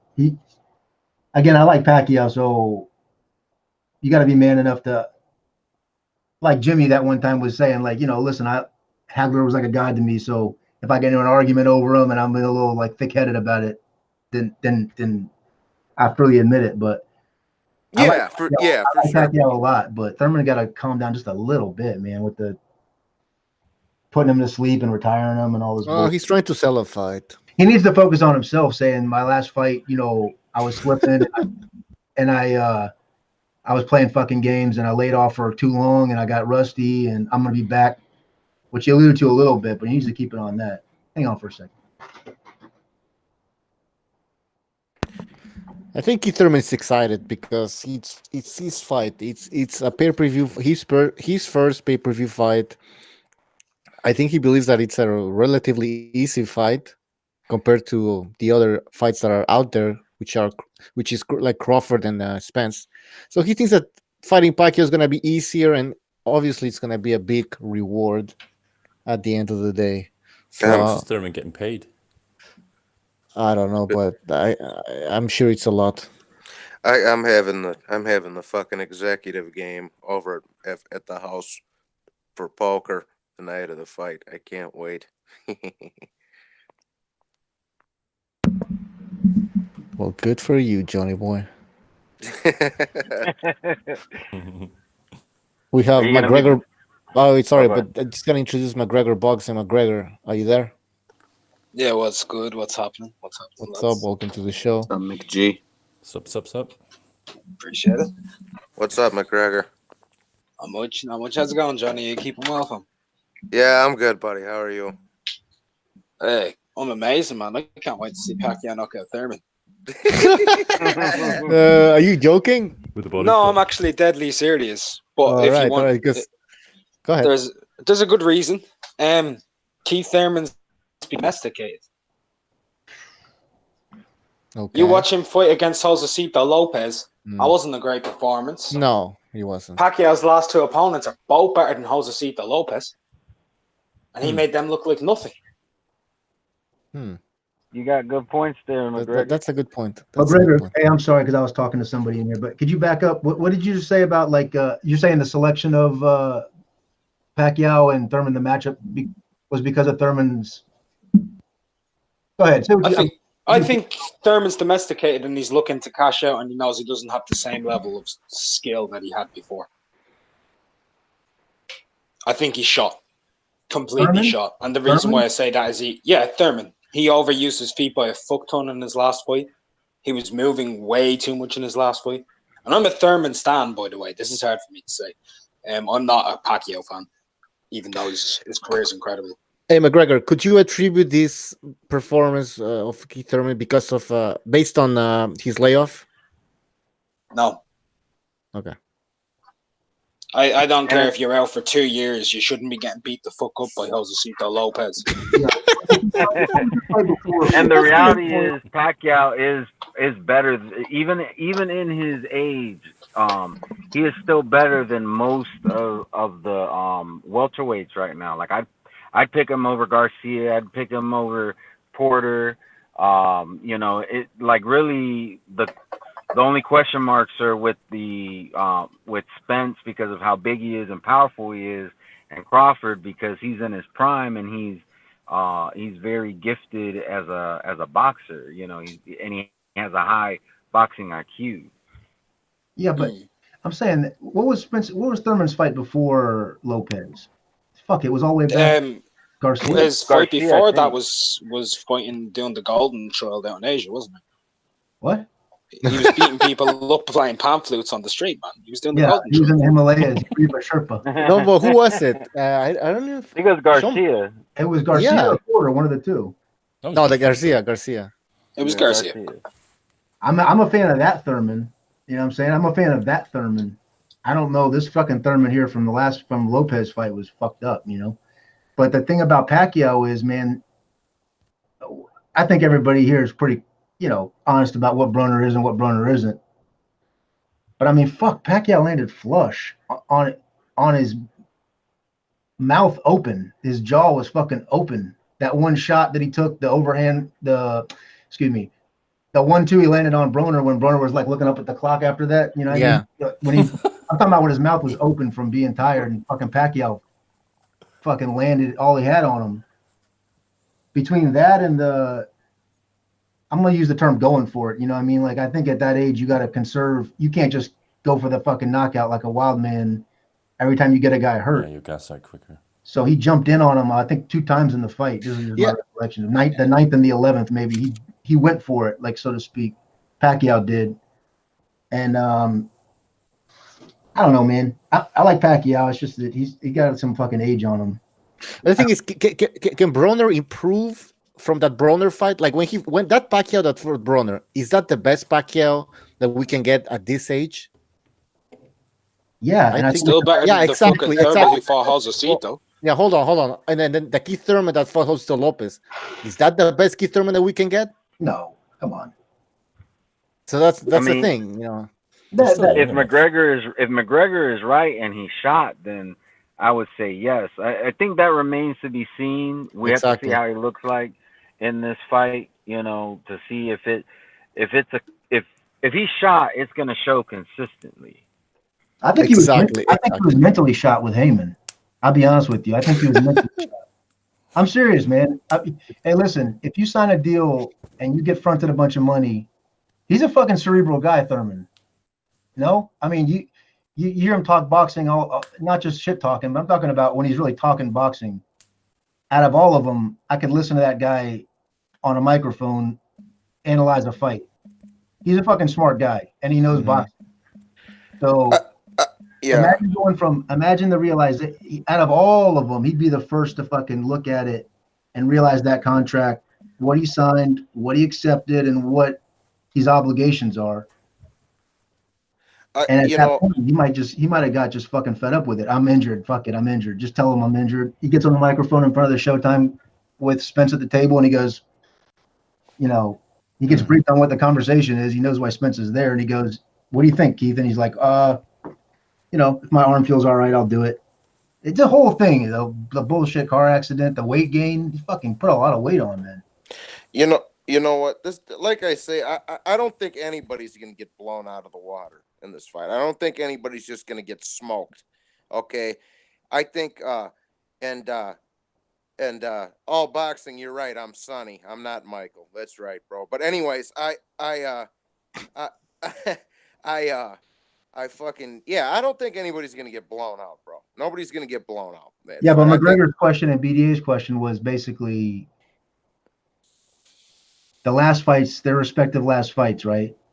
Yeah. Can Pacquiao come in above and beyond the condition, the shape, and the condition that the level that he did during the Broner fight, and only because of his age, I would lean to that's the best pack. You're going to get the best Pacquiao you can get from here on out, and the opponent determines the fight. All I say is it's going to be a very good fight. I think. I know. I hear you. It's going to be a good fight, but I'm saying, with regard to the question, I think that Thurman, of course, can come in and look better than he did against fucking Lopez. Come on. Yeah, can Pacquiao come in looking better? It depends, bro, because styles make fights. I think he can, but it just kind of depends on how it plays out, in my opinion. You know what I'm saying? Like it's a different style than Broner. Is there a better style than Broner for Pacquiao? I mean, just trying to land one counter punch, one straight. Yeah, that's a good point. He didn't. Yeah, there is one better style, Matisse, when you just stand there and get smashed. Yeah, that's Matisse's the guy, like you were saying. That Matisse's the guy that got ever since he took that Donnie Garcia. No, since the fucking Postol fight, that guy's just been like a piece of china. You know what I mean? Like, his motherfucker just checks out. Shocked. He just checks out. He gets touched in the eye or in the chin, and again, like, let's look at no offense to Pacquiao, but let's look at his matchmaking here. Like, Matisse, that shot wasn't even that fucking. He hit Broner 3 times as hard as he hit Matisse, and he didn't get Broner out of there. You know what I mean? And I don't know, man. Sucks. He was in better shape against Matisse, though. Pacquiao? Yeah, he was massive, man. He was over there in Malaysia. See the size of his calves? They were bigger than his head. Jesus. Yes. But 40's 40, you know what I mean? That age is coming on. You know? I don't know. It's going to be interesting. It's going to be interesting to see Thurman in camp, like, you'll be able to see. I think you can tell a lot from not everything, but you can tell a lot from watching guys in training, especially like a media workout. I don't know if you guys pay close attention to those media workouts, but a lot of the times they're telling, like Canelo coming in against Triple G in that second fight, you see how much faster he was, and obviously leaner. And leaner. Fuck, I'll go down there to hey, I wonder if these guys are allowed to give interviews, man. Like, they have to go through Heyman if they wanted to go on a boxing show. Wilder doesn't check with anybody before he talks, I don't think. He fucking just talks. Oh, yeah. There's no PR managers next to him. But by the way, this is an interesting comment on the chat from Grievous. He says Keith Thurman must be fresh. He hardly has any fights. Manny has been in some wars, and he's 40 years old. So he picks Keith Thurman to win. Is Thurman fresher? Yes. I think Thurman's inactive. There's a difference. Yeah, you can make that argument. You can say that. I think an inactive 30-year-old, an inactive 30-year-old might as well be a 35-year-old, and an active 40-year-old might as well be a 35-year-old. You could make that argument. And in his last 2 fights, Pacquiao ain't been in any wars. Keith Thurman had a way harder fight than Pacquiao had in his last 2 fights combined. Thurman was punished in his last fight. He got hurt. He was shocked. Pacquiao's taken more punishment than Thurman. In his entire career, but not in his last 2 fights. Yeah, agreed. The age is going to let you get away with some stuff, though. Let's be real. Like, I don't know. I don't care what age you are. 10 years ago, you could procrastinate longer, whether it be your weight, whether it be your fucking weight training, whether it be jumping on a fucking mountain bike with your nephew and going crazy and jumping off shit. You could go for longer and jump right back into something a lot better 10 years ago, 5 years ago than you could now. That's just a simple fact of it. You know what I mean? Yeah. So Thurman could take I give him like, I'm telling you, since that Garcia fight, not just the layoff, not just the time period. I'm talking about the weight gain. Like, he never gained weight. Remember they show him in the side. Yeah, but look at Tyson Fury. I mean, if this guy was able to come back, then how bad was it for Keith Thurman? Yeah, but he's a heavyweight. They've always been heavyweight. There's never. I wrestled in high school. Right? I was heavyweight. The difference between that and making a certain weight competitively. Okay, yeah. That has to be a lifestyle to keep a certain weight, like 20 pounds below what you should be. It's got like that's a fucking lifestyle. You know what, Pete? As long as you say that, because I've always been like that too.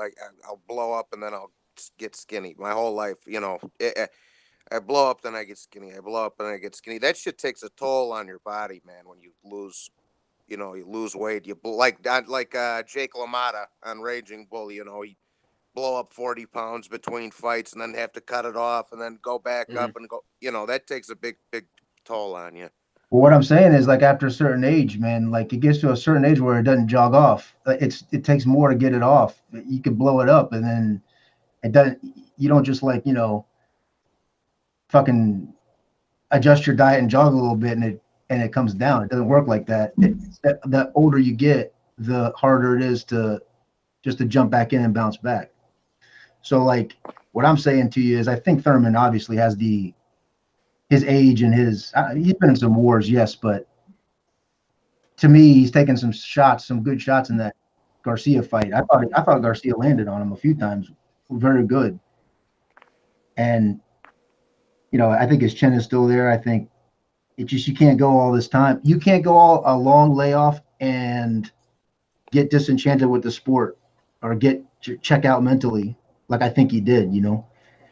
I know a lot of guys that get married and they don't just fucking let their job go to shit. It's just it happens, I don't think it has anything to do with that, getting married or flute practice or anything like that. I think it's like, you remember we used to see him they cut to him at live fights. He was there spectating, and like his buttons were straining on his shirt.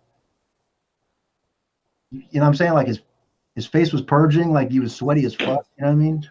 I don't know. Yeah, I heard Keith got up to 180 pounds, which is effectively about 8% of his body weight. But Fury got up to 330%, which is like 33% of his body weight. Like, I think there's a bit of a difference there when you're cutting 8% of your body weight. Even if you are smaller, you need, like, Thurman is also, like, him losing that amount of weight, like 33 pounds, isn't the same thing really as a man losing 90 pounds in the space of like 7 months. Yeah, but McGregor, those heavyweights, Fury could lose. I'm a heavyweight.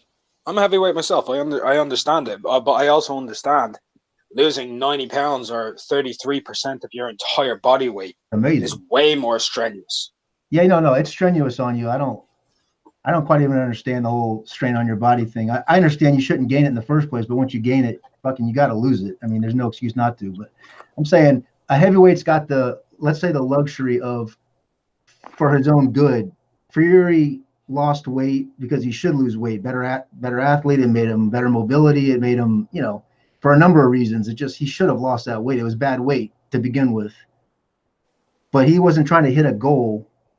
And I'm trying to say he wasn't trying to get to 147 from 180. No, he was trying to get down to his fighting weight, which is 250. Yeah, what's best for him, right? But he could take an interim fight in the meantime at 260 or 270. Those two fights before Wilder were. Yeah, remember about 270 pounds? If he had fought Wilder at 270 pounds, he would have got fucking killed. That's what I'm saying. Yeah. But I'm saying Thurman can't, at a welterweight, if you don't make 147, you ain't fucking fighting. Your whole career's on hold. You know what I mean? So it's true. These long layoffs, I think, give these guys a chance to fall into that trap. You got Golovkin fighting as many times a year as he possibly can, at least when he first came out. I don't know why you wouldn't. Shit. You just basically stay on weight, Oh yeah, and Saint Britt in the chat. Yeah. I don't know what he's talking about. Fat boy on the screen or something like that knows about diets or something. Oh, he's talking about me, Pete. It's all good. He gets bitch smacked too. Saint Britt. Yeah. This guy probably doesn't understand the difference between a ketone body or any other fucking body, man.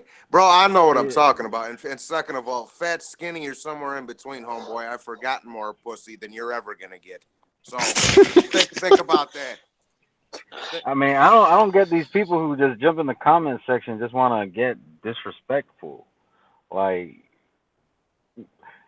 you can't argue with a fucking screen at the end of the day, but yeah, I tell you what, some of these guys on the chat know their shit, man, like big time. The guys that Oh, called yeah, in the definitely. show, that two shows ago when they called in, a lot of these guys called in. Some of them know their shit big. They should be on this fucking show. You get some faggots mixed in there too. Hey, I can't argue over a text or a goddamn. just know this. Just know this to the people in the chat talking shit about me.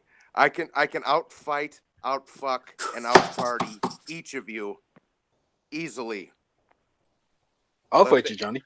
Yeah, well, you're McGregor, twice my size. You're twice my size. You're saying heavyweight. McGregor, are you saying heavyweight like a heavyweight boxer or heavyweight just like in terms of your weight? 232 pounds, 6 foot 4. McGregor's twice my size. And he's 5'8". That's a different story. Yeah, but McGregor, I'm saying. Damn. Like amateur boxer or just amateur boxing. Amateur boxing. Oh, okay. Yeah, I have to quit.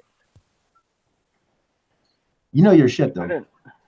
I didn't know that about you, McGregor.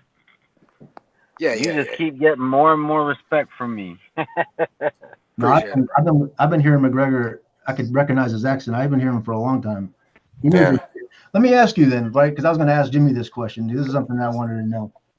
So these guys like have these long amateur careers, like Lomachenko, for instance, Golovkin. These guys go into the 400 fights and whatnot. In other words, they spend half their careers as an amateur. So number one question is this, right? How do these guys make a living? How do you guys make a living doing this? like? Well, in the Soviet regions, like in Ukraine, Russia, even Kazakhstan, over the last 12 years, fighters have actually been paid by the state, amateur fighters. Okay. So we see it a lot, like in Italy as well. What's the name of the Italian heavyweight fought Joshua in the Olympic final or semi-final? Turchi? Well, no, that's I can't remember what the dude's name is. Very good fighter. He's never gone pro. Never gone pro. And the reason why is as long as he was fighting in the Olympics, he was getting like 85,000 euros a year, and now he's got a job as a police officer. He's completely set for the rest of his life. They homed him, everything like that, and the same thing happens in Ukraine. And the same thing started to happen recently in Kazakhstan. So they're actually going to these guys and giving them like some kind of a stipend. Pretty much. They have incentive. Okay, now that's for the Olympic level, I guess. Well, that's for the top guys. That is for the top guys. But also the guys who make it into the Olympic level, before they even reach the Olympics, normally they have over 150, 200 amateur fights because they're fighting every week in tournaments of 5-6 people all the time. Because and 3-rounders, right? 3-rounders. Yeah, pretty much. So they're having like 18 rounds a week, and they're blowing guys out because they're way above their level, obviously, if they're able to get that far. But they're fighting all across at every level, grade 1, grade 2, grade 3, grade 4. It's kind of how it works in those countries. It's not the same setup as in America. But we're seeing a lot more American kids now having a lot of amateur fights, like Otto Jones Jr. He's had 200 amateur fights. Tanks had 200 plus amateur fights before turning pro. And these guys turned pro when they were only 18, 19. So we're starting to see a lot more of that now. I'm saying, obviously, it's a lot more common Eastern European and Cuban, I guess you want to lump them in there, but these guys stay amateur for a long fucking time. And the other question was that I was gonna ask Jimmy, but I'll ask you. Like, so I played football through high school and college, and then obviously, like, you could see my senior year, a couple of guys, pretty much every year, a couple of guys from our team went pro, and you could tell on the fucking field that they had a shot. They were just that many steps ahead of everybody else out there. They were lighting shit up, Pete. Yeah, it was fucking obvious, like a free safety that's going to go have a shot in the league, just as a special teams player, not a starter. But that guy, the hits that he was laying and the fucking speed that his game speed, his field speed was crazy, just crazy. Yeah, not to change subjects or nothing, but yeah, Pete, me and you got to talk football one of these days, bro. Because like I say, that's my second sport aside of boxing, bro. Yeah, I love football. I don't know what's coming right now, but anyway, the question I feel like for anybody who's aiming that what's this it's not like a guy sucks in college and then he goes to the pros. And I mean, I guess it's, you know what, it's like these guys that from the NBA that come straight out of high school, to do that in the NFL would be fucking suicidal. I don't care. The best running back, for instance, they were talking about a couple of these guys coming out as freshmen. Forget it. They get fucking absolutely demolished, like killed, seriously hurt. So I'm saying, what's the gap in between a good amateur fighter and a good pro fight, you know, to go pro, to make a go of it? I would say it's basically down to mentality, more than anything else. If a guy is willing to put in the work, if he has a decent level of talent, he can become a very good professional if he puts in the effort. You see guys who've had amazing amateur pedigree backgrounds, like Lomachenko, go on and dominate, and then you've seen guys like what's his name, Howard Davis Jr. never capture a world title, even though he won the Val Barker Award in the same Olympics as Sugar Ray Robinson, which is the MVP of the entire tournament. There's Sugar Ray Leonard, not Robinson. And then you see guys like Canelo have little to no amateur background, go in there and be dominant, one of the greatest professionals in the world. I think more of it comes down to just pure, some talent, some mentality, and a lot of hard work. I don't know what the gap is because it differs from everybody. You can be a very good amateur and go on and be an absolute shit pro just because it's almost you don't have the mentality. It's almost a different sport, you know. I don't know. Yep.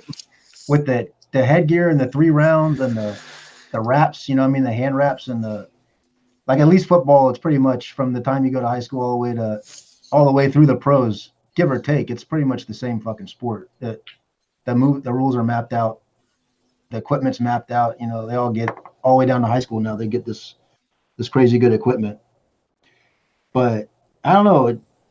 Something about that. I guess that was the bigger question, was about these guys staying amateur for so long. You know, I don't know. No, it just comes down to incentives. If you're incentivized, it's less risky. Say what? And with Canelo, a little bit of peds. Was Canelo a little bit of peds? Guys seems like if they got a chin or not. You know, they turn pro at 16, and then by the time they're 20, if they got a fucking chin, then they go on, and if they don't, if you know what I'm saying, these guys turning pro at 16, I couldn't imagine turning a high school, or basically high school age, turning pro, and any kind of football. I mean, it's fucking, I'm not saying killed, but you damn near get killed. You guys will kill you. Yeah, but also when you're a pro, when you start pro, 16. When you start off as a pro, you're not thrown in there with the big dogs. But the second you go into, like, I'm assuming it's American football, I don't know much about it. If you're playing, let's say you join like the Steelers, and randomly you're debuting against another good team, like I don't know, the Ravens, or I don't know many teams, to be honest with you, the Giants, and these guys are consummate professionals. You are automatically going in with the best in the world. You're not starting off against Miguel Romano the 13th. You know what I mean? Mm-hmm. You're saying has a record of 4-68. Yeah, you're right. I hear you. Yeah. You know what it is, and for as far as the football goes, bro, Pete can probably vouch for me on this one. Like, if you're pretty good in middle school, then you're just going to be okay in high school, because the circle's going to get shorter and shorter and shorter as you know. Am I right about that, Pete? Yeah. Oh yeah. You could be. Yeah. You're king shit in high school. You're never come off the field. You're fucking defensive line, your offensive line, you're punting, you're fucking running back, you're everything. And then you get up to a college and get your ass kicked. But McGregor's got a point with, there's no matchmaking element in football. So your matchmaking is your schedule. That's it. You're just you're playing evenly. Even in college, you're playing other teams that have a allocation of talent just like you have, and you play them every year on a schedule where there's no two ways about it, you know. Yeah, my cousin. Yeah, I think I told you, Pete. My cousin was like second or third string on the Browns back in the day, bro. That's fucking. Yeah, he was receiver, bro. It was good. Those guys, player. I'm talking fast, man. It's going on very fast. Yeah. Yeah. Not to change it from boxing, Bucho. My bad. But Bucho's in there arguing with some dude in the chat room. That that is true also. But what is also true is that we're gonna have to end the show right now. So I'm gonna just thank you for joining us. We'll see you next time. Thank All you right, very much, fellas. Max. Take care. You have a Later, good night. Hey, Booch. Hey, Thanks, Booch. guys. Yeah, what's up? Before you go, I want you to answer me a question real quick. All right. I know you sound like you're trying to eject from a fucking jet right now, but what that's the most abrupt ending I've ever seen. Why have I'm not saying don't do it. I'm saying seriously, why have BDA Live and BDA Boxing? Like why the two channels? I just don't. That's a long story because we wanted to at the beginning of when we started the channel, we were doing fight analysis videos, right? So we had fight analysis videos and then the live shows. So at some point we wanted to just create a channel where we're gonna do live shows and another channel for the fight analysis videos. But then something happened, so now like we have two channels. So I decided to bring back BDA Boxing Live. So we're gonna be doing shows on both channels.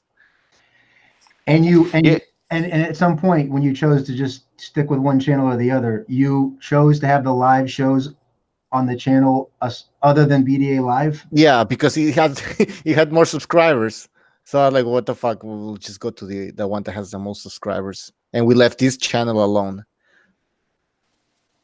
Mm-hmm. Yeah. I got So you. we're gonna be posting more stuff on BDA Live. We're gonna be if you guys have any videos that you want to do, like Stu, sometimes he sends us videos.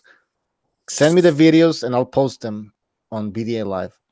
And perhaps we're talking some live events. Oh yeah, the trivia. Trivia TKO. The trivia. What are you talking about? Trivia TKO. That's what it's called. All right. Yeah. So everybody in the chat, we're gonna be creating a trivia show. We already have like 50 questions or more. I think the Revolution. Who's gonna be on the first show? Matrix and Stu. We want Matrix and Stu, and I'm gonna be making a belt, and the winner is gonna get the belt mailed to them.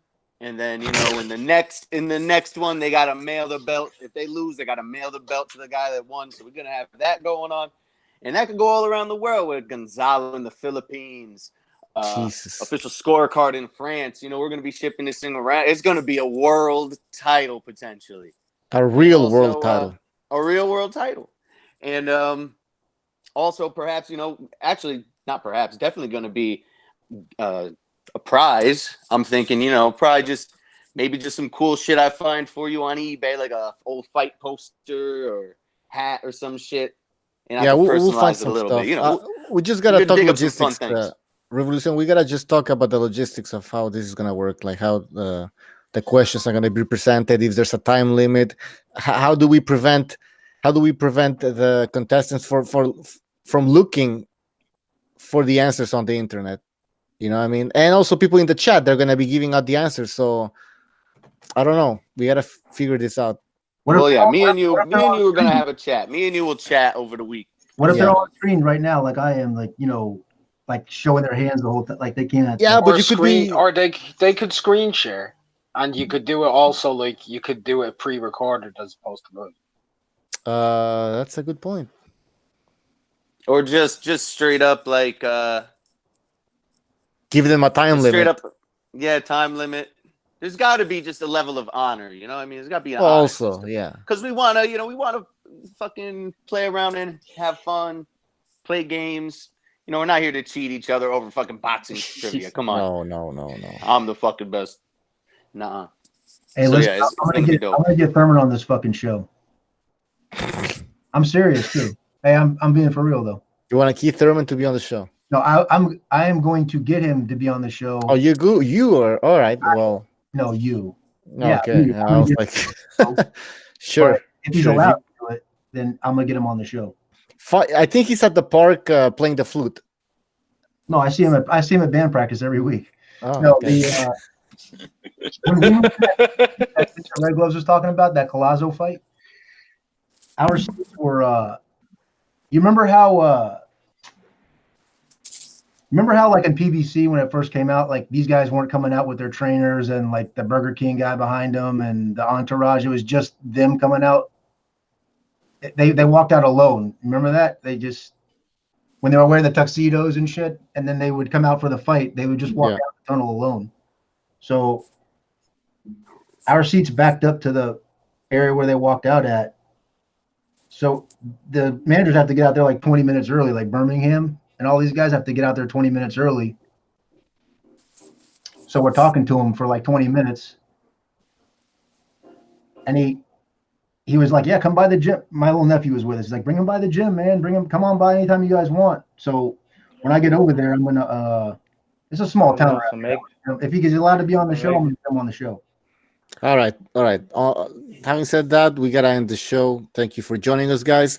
Yo, Gonzalo. Jesus. Oh, yeah, Gonzalo, man. Sorry, man. You came in fucking too late. Yeah. Hey, yo, Gonzalo. Hope you guys have a blessed evening, blessed night. Take care. All right. Hey, guys, don't forget to check us out on Discord. The link is in the description. We already have like 35 people in the Discord group chat. So join us for nonstop boxing talk. All right, guys. Thank you for joining me. We'll see you next time. We'll smoke your cigarette, Mucho. Mad love, Gonzalo. Mad love.